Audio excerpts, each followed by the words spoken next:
চলতি বছর বৈরী আবহাওয়া ও তীব্র তাপদাহের কারণে পাবনায় লিচু ও আমের ফলনে ব্যাপক বিপর্যয় দেখা দিয়েছে। বৃষ্টি না হওয়ায় ঝরে পড়ছে লিচুর ও আমের গুটি। সেচ দিয়েও রক্ষা হচ্ছে না ফল, তাই আর্থিক ক্ষতির মুখে পড়ার আশঙ্কায় ফল চাষিরা। তাদের অভিযোগ, কৃষি বিভাগ থেকেও পরামর্শ পাচ্ছেন না। মুস্তাফিজুর রহমানের তথ্য ছবিতে প্রতিবেদন। বিকাশে কম খরচে ক্যাশ আউটের লিমিট বেড়ে 50,000, প্রিয় এজেন্টও 2টা। কৃষি ফসল ও ফল ভাণ্ডার হিসেবে পাবনা জেলার বেশ সুনাম রয়েছে। বিশেষ করে পাবনা সদরসহ ঈশ্বরদীতে ব্যাপক হারে লিচু ও আমের চাষ হয়। জেলার মানুষের চাহিদা মিটিয়ে সারা দেশে সরবরাহ করা হয় এসব ফল। তবে চলতি মৌসুমে তীব্র তাপদাহের কারণে লিচু ও আমের গুটি অকালেই ঝরে পড়ছে।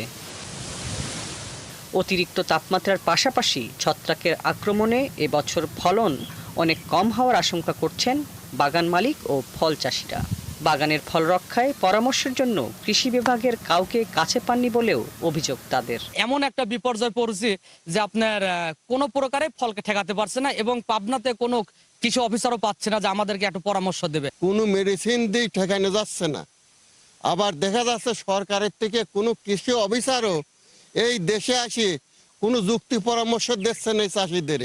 প্রচুর পরিমাণে ট্রিটমেন্ট করতেছি, কিন্তু কিছুতেই কিছু হচ্ছে না। যে মকুল আসছিল তাতে মনে করেন যে 60% এখন ফল আমাদের কাছে দেখা যাচ্ছে। তবে বিরূপ আবহাওয়ায় ফলনে যে বিপর্যয় দেখা দিয়েছে তা থেকে রক্ষায় মাঠ পর্যায়ে কৃষকদের নিয়ে কাজ করা হচ্ছে বলে জানালেন এই কৃষি কর্মকর্তা। আমরা ইতিমধ্যে স্কোয়াড গঠন করছি। আমাদের উপসহকারী কৃষি কর্মকর্তাদের প্রত্যেকটা ব্লকে তারা প্রতিদিন উঠান বৈঠক করছে কৃষকদেরকে নিয়ে। আজকে আমরা ঈশ্বরদীতে আমি পার্সোনালি কয়েকটা জায়গায় আমরা অংশগ্রহণ করবো। এখানে আমরা কৃষকদের তাদের পাশে থেকে তারা পর্যায়ক্রমে তারা পানি স্প্রে করে।